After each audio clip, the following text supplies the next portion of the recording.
Olá, meus caros. Hoje nós vamos conversar a respeito de um assunto que é uma espinha no pé de muita gente. Nós vamos falar sobre impostos de uma maneira mais genérica. Especialmente, nós vamos discutir aqui algumas coisas que você, como administrador e gestor da sua empresa, pode fazer para pagar um pouco menos de impostos. Antes da gente avançar, eu estou em dívida aí com um monte de agradecimentos, né?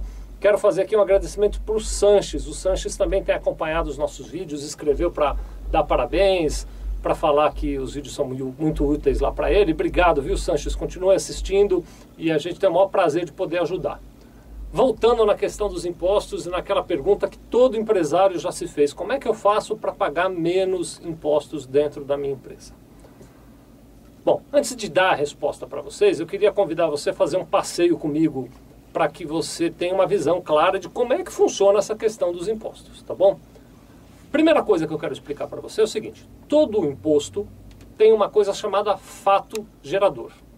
O fato gerador é algo que ocorre no mundo real e que gera a incidência do imposto.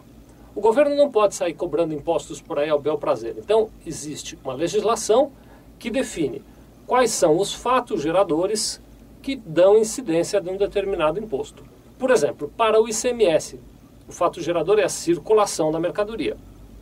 Para o IPI, que é o Imposto sobre Produtos Industrializados, o fato gerador é a industrialização ou a importação de mercadorias. Para o ISS, que é o Imposto sobre Serviços, o fato gerador é a prestação de serviços. Então, a primeira coisa que você pode tentar fazer para compreender melhor como diminuir os impostos da sua empresa é entender quais são os fatos geradores.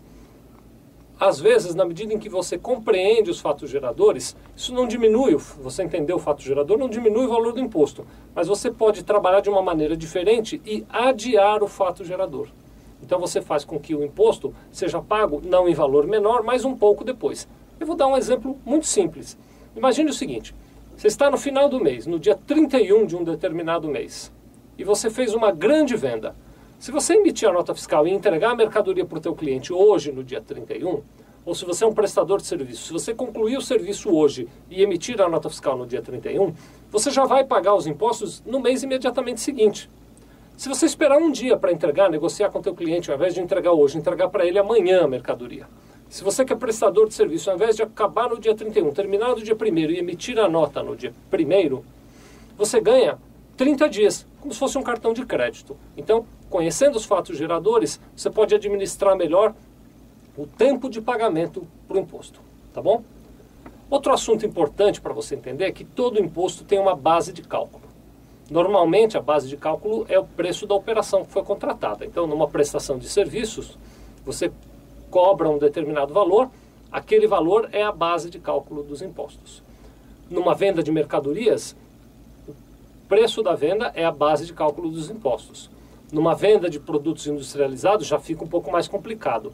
O valor das mercadorias, ou dos produtos, melhor dizendo, é a base de cálculo do imposto, porque o valor total da venda inclui o IPI e ele não é base de cálculo dos impostos. Eu estou dando esses exemplos só para dizer para você o seguinte: existe uma certa complexidade nisso. É claro que você não precisa virar um craque nisso. Você precisa de uma boa assessoria contábil. Aqueles clientes, por exemplo, que são clientes aqui da Sevilha, legislando em causa própria, né, puxando a sardinha para a nossa brasa, a gente já toma este cuidado de cada vez mais tentar conscientizar os clientes.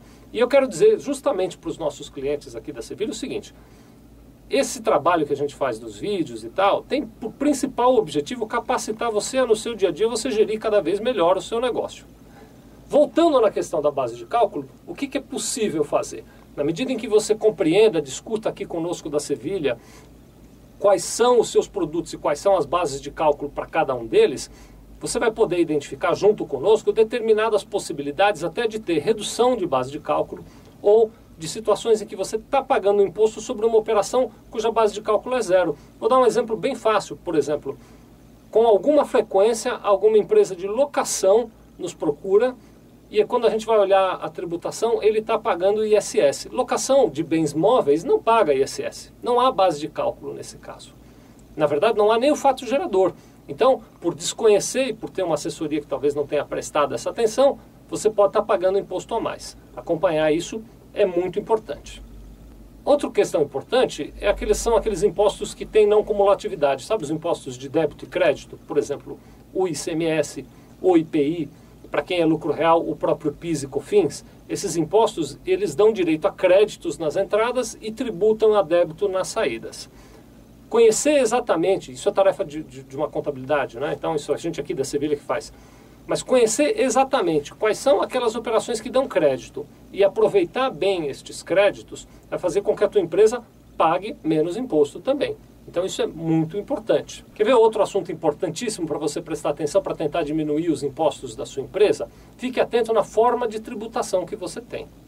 Em alguns outros vídeos eu já até falei. Primeiro, existe uma cultura, todo mundo acha que abrir uma empresa optante do Simples nacional é a melhor forma de pagar pouco imposto. Nem sempre é verdade. Eu conheço casos, e a gente aqui na Sevilha já até aconselhou clientes nossos a não ficarem no Simples, porque para eles não é um bom negócio. Então, você precisa fazer, a gente faz esse trabalho e manda para você, que é nosso cliente aqui da Sevilha, todo ano um planejamento tributário, para escolher a sua forma de tributação. Esse planejamento vai comparar que impostos a sua empresa pagaria no lucro real, que impostos a sua empresa pagaria no lucro presumido e que impostos seriam pagos no Simples. E a partir desta análise crítica, você vai poder escolher qual é a melhor situação de opção tributária para a sua empresa. Então, a forma de tributação pode sim fazer muita diferença. E esse conceito de que o lucro presumido é mais seguro porque não tem fiscalização, ou de que o Simples é mais barato porque é mais barato, tudo isso é balela. Isso é um cálculo que precisa ser feito matematicamente e precisa ser aplicado inteligência no assunto. E você que é nosso cliente aqui da Sevilha e é gestor da sua empresa, não pode negligenciar, tem que participar dessa conversa. Quero te convidar para se aproximar de nós nesse sentido. Bom, eu toquei aqui em alguns aspectos que podem levar a reduzir os impostos. Talvez até quem nos assistiu e viu o título lá do vídeo e veio assistir, esteja um pouco decepcionado, porque se estivesse imaginando que eu ia dar aqui alguma fórmula mágica de pagar menos impostos, né? Coisas do tipo, não, você fala que fez uma coisa e faz outra, enfim, aquelas mágicas loucas que existem por aí, né? Outro dia eu ouvi uma pessoa dizendo uma grande verdade. Existem os mágicos, tem um monte de mágico por aí, mas a mágica não existe. Aquilo é tudo uma ilusão. Então, eu quero te alertar. Tome cuidado na sua empresa e não vá atrás de mágicas. Seja cuidadoso, porque na hora do futuro, numa fiscalização, todas essas mágicas que você fez viram truques e que são desvendados e você acaba tendo um problemão aí na sua empresa. Então, seja cuidadoso, viu? Não vá atrás de mágicas por aí, não. Muito obrigado.